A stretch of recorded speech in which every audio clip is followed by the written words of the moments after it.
y'all, Coach Charisma here to drop a few stress-busting tips for you to implement starting today if you want, and you know you want to.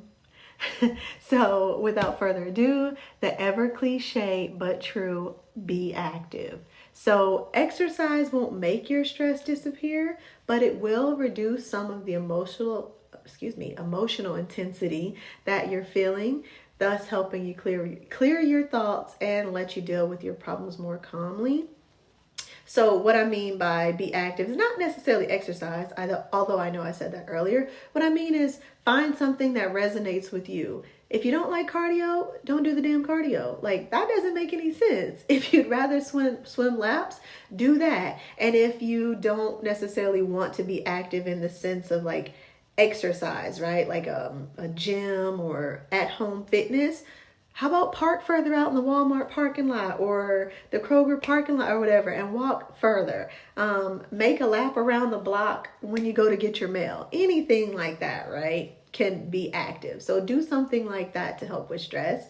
Another thing is take control. So this should make a lot of sense, but some things we can't control, but those that we can, we should. There's a solution to many, if not any, problem.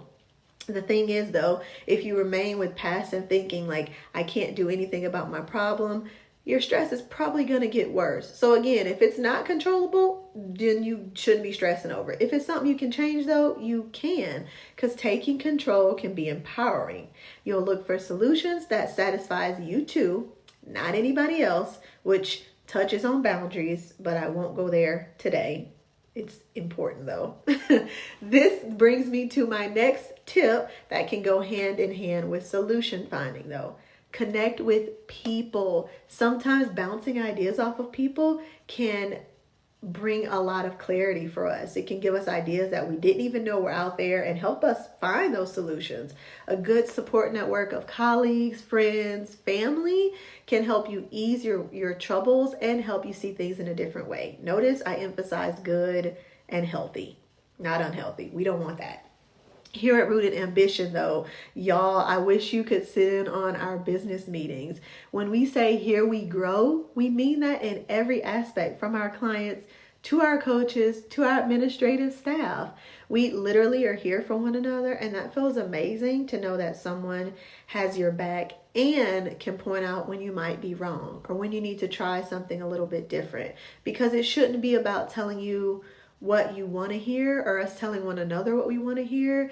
It's what we need to hear, but in an encouraging way, because that is how we grow. We learn, we do that through connection. We've done it for centuries, right?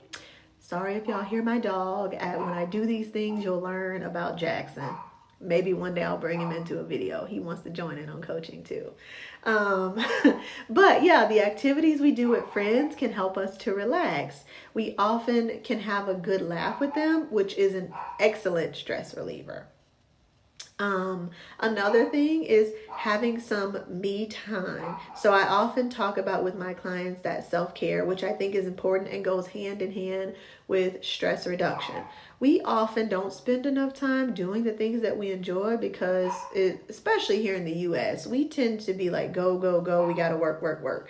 We're a capitalist society. And that means that we have to work in some capacity to make it, right? Like, I think that you all would agree with that. But it's not an excuse though, or it shouldn't be. Take some time for socializing, relaxation, or exercise. Y'all see how I tied that together? Another tip that can help you with stress reduction is helping other people. There's a lot of research and evidence out there that shows that people who help others through activities like volunteering or community work oftentimes show and become more resilient.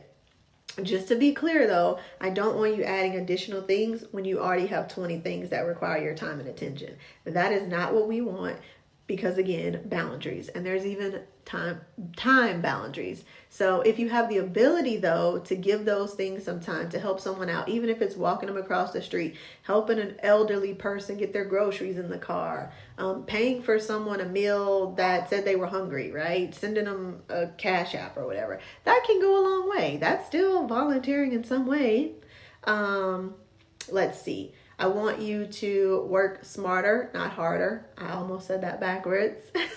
Working smarter to me means prioritizing your work and concentrating on the tasks that'll make a real difference. So I utilize what I call my MITs, or my most important task.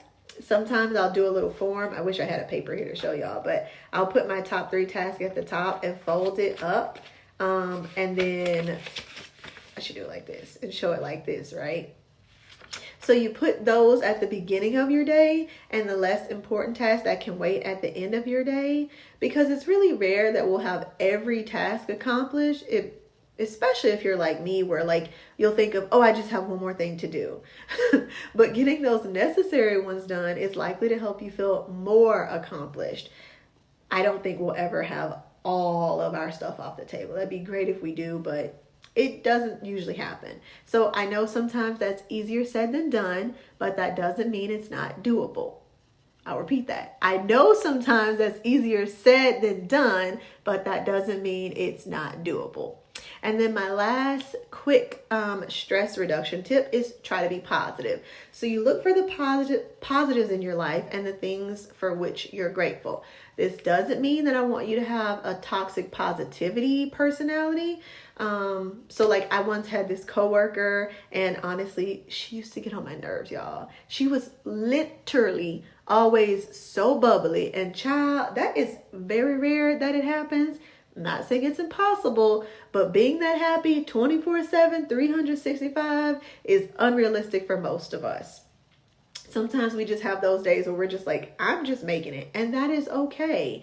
But I do want you to try each day to write down maybe 1 to 3 things. I try to say 3, but if that's too much, it's okay. That went well for you, or for which you're grateful at the end of every day. And even the smallest things, like I got a green light that I usually never get. It always catches me. That's something small, but it's something positive, and it's something good that happened to you. So I hope these tips can be helpful for y'all and implemented pretty quickly. But if you find yourself struggling, of course, you can reach out to us here at Rooted Ambition to help you on that journey of change, because here we grow. Have a wonderful day, y'all. Bye.